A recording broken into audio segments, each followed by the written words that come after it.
It was just past midnight when Julia Harper settled onto her couch, a half-empty mug of tea beside her and the faint hum of the city bleeding through her windows. The apartment building was old, a post-war structure with creaking floors, humming pipes, and walls thin enough to catch the muffled sounds of neighbors living their quiet, parallel lives. Her phone buzzed against the coffee table. Unknown caller. She ignored it. A moment later, it rang again. But this time, the caller ID displayed something strange. Apartment 6B. Julia frowned. Apartment 6B had been empty for years. Everyone in the building knew that. A fire 3 years ago had gutted the unit, and though the damage had been repaired, no one had moved in since. She hesitated, then answered. A soft hiss filled her ear. Static beneath it, the faintest sound. Like breathing, then a creak. It was unmistakable. The slow, familiar groan of her own front door. She froze, glancing toward the hallway. The door was closed, locked, untouched, but her skin prickled as if someone were standing just on the other side. The line went dead. The next morning, she told herself it had to be a glitch, a crossed signal, maybe a prank. She even joked about it to her neighbor, Mr. Patel, who managed the mailboxes. But that night, it happened again. 6B, static. And beneath it, a whisper, so faint she couldn't make out the words, but rhythmic, like someone repeating a name. Julia hung up immediately. Then she checked her door, still locked.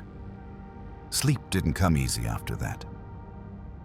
Over the next few nights, the calls continued, always around midnight, always from 6B.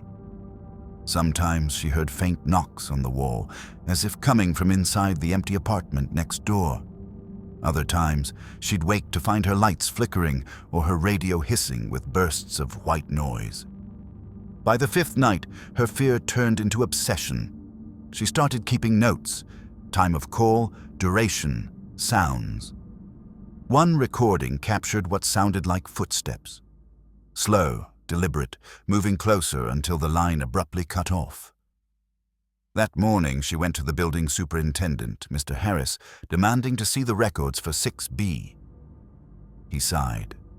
There's nothing there, Ms. Harper. No phone line, no power.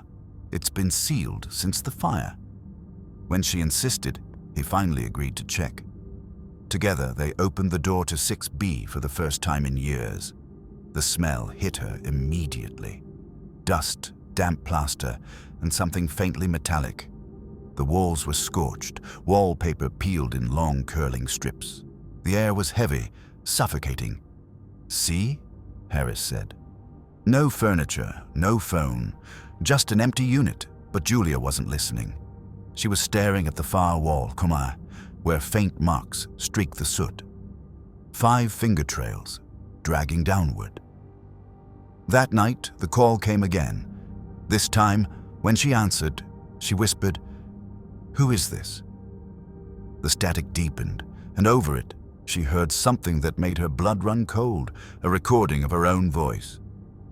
The same words she had just spoken, playing back to her in a distorted echo. Her phone fell from her hand. She could hear the creak of her door again. Louder. Closer. Then silence. When she finally worked up the courage to look, the door was open, just a few inches, and a trail of dust disturbed on the floor. Days passed. Julia stopped sleeping. The superintendent found her in the hallway one morning, pale and trembling. "It's in the walls," she kept muttering. "Someone's in there." He called maintenance to inspect the wiring, the phone lines, anything that might explain the interference. What they found made no sense. The landline cable that ran through Julia's wall had been spliced, rerouted directly into apartment 6B, but there was no active connection there.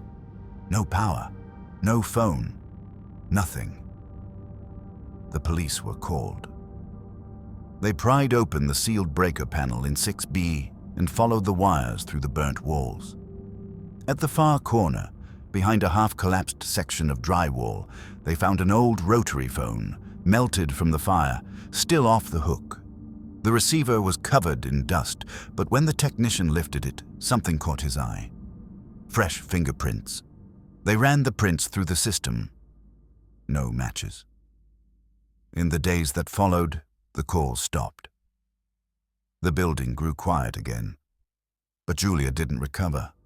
She moved out a week later, leaving behind her furniture, her dishes, and the faint smell of burnt wiring that clung to her apartment. New tenants moved in months later, unaware of the story. But sometimes, late at night, they reported strange noises. Static crackling from unplugged phones, a faint ringing from behind the walls, and on rare occasions, a single word whispered through the static. A name. Julia. Building maintenance eventually sealed 6B again. The phone remained locked behind the wall, its cord still coiled like a vein through the building's bones. Some say that every few months, a tenant somewhere in Lincoln Towers still gets a late-night call labeled 6B. No one answers anymore, but those who've heard it say that if you listen closely, past the static, you can hear it breathing, and sometimes you can hear the creak of a door.